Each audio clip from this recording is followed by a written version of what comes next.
জ্ঞান হওয়ার আগে বাবাকে হারিয়েছেন। দূর প্রবাসে থেকে ভাই হারানোর যন্ত্রণা সহ্য করেছেন। যে মায়ের চোখের দিকে তাকিয়ে তারেক রহমান সব কষ্ট ভুলে থাকার চেষ্টা করতেন, সেই চোখও চিরতরে বন্ধ হয়ে গেল। তারেক রহমান শুধু এতিমই হননি, তিনি হয়ে গেছেন ভীষণ একা। 1981 সালে তৎকালীন রাষ্ট্রপতি জিয়াউর রহমানকে যখন শহীদ করা হয়েছিল, তখন তারেক রহমানের বয়স মাত্র 16। তবে সে বয়সে বাবা হারানোর কষ্ট তাকে বুঝতে দেননি মা খালেদা জিয়া। জিয়াউর রহমানকে হারানোর পর রাজপথে নামেন খালেদা জিয়া। তখন খুব অল্প বয়সে মায়ের পাশে ছিলেন তারেক। কিন্তু দেশের রাজনৈতিক পথ পরিবর্তনের ধারাবাহিকতায় সেই আঘাত এসে লাগে জিয়া পরিবারে। নিপীড়ন ও রাজনৈতিক প্রতিহিংসার শিকার হয়ে দেশ ছাড়তে বাধ্য হন তারেক। একই পরিণতি হয়েছিল তার ছোট ভাই আরাফাত রহমান কোকর। তখন থেকেই মা খালেদা জিয়ার সাথে দুই ভাইয়ের দেখা সাক্ষাৎ বন্ধ। তিনজন ছিলেন পৃথিবীর তিন প্রান্তে। তবে কোকো সেই আঘাত কাটিয়ে উঠতে পারেননি। 2015 সালের 24 জানুয়ারি মালয়েশিয়ায় তার হয়। ভাইকে শেষবারের জন্য দেখার সৌভাগ্য হয়নি তারেকের। লন্ডনে বসে তিনি শুধু কোকোকে হারানোর ব্যথা শুয়েছেন। সেই শোকে ভেঙে পড়েছিলেন খালেদা জিয়াও। এর 3 বছর পর কারাগারে যেতে হয় খালেদা জিয়াকে। এরপর তার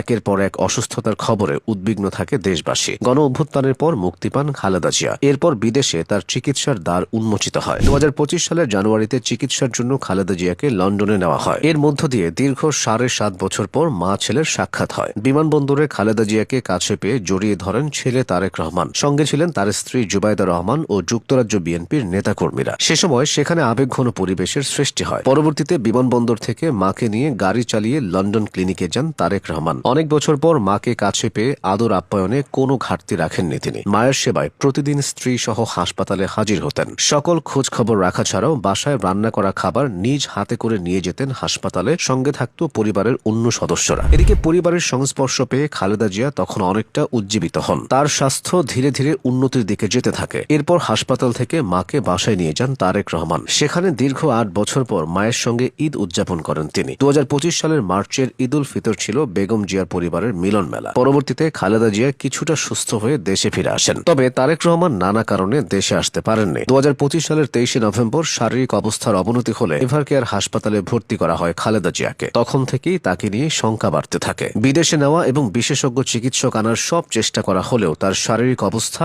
আর অনুকূলে ছিল না। হয়তো তিনি চেয়েছিলেন জীবনের শেষ অধ্যায়টি দেশের মাটিতেই শেষ হোক। কারণ খালেদা জিয়া বারবারই বলতেন এই দেশই তার একমাত্র ঠিকানা। তিনি যেন অপেক্ষা করছিলেন প্রবাস থেকে ছেলের ফিরে আসার জন্য। অবশেষে সব বাধা পেরিয়ে তারেক রহমান দেশে ফেরেন। তার প্রত্যাবর্তন ঘিরে রাজধানী সহ সারা দেশে জনস্রোত নামে। আন্তর্জাতিক গণমাধ্যমেও আলোচিত হন তিনি ভবিষ্যৎ নেতৃত্বের প্রতীক হিসেবে। কিন্তু সেই প্রত্যাবর্তনের মাত্র 5 দিনের মাথায় আবারও পরিবারে নেমে আসে শোক। জীবনের শুরুতেই বাবাকে হারানো, পরে ভাই, আর এবার মাকেও হারালেন তারেক রহমান। প্রকৃত অর্থেই তিনি এখন একা। ঠিক যেন সেই পংক্তি, তারপরে এই শূন্য জীবনে যত কাটিয়াছি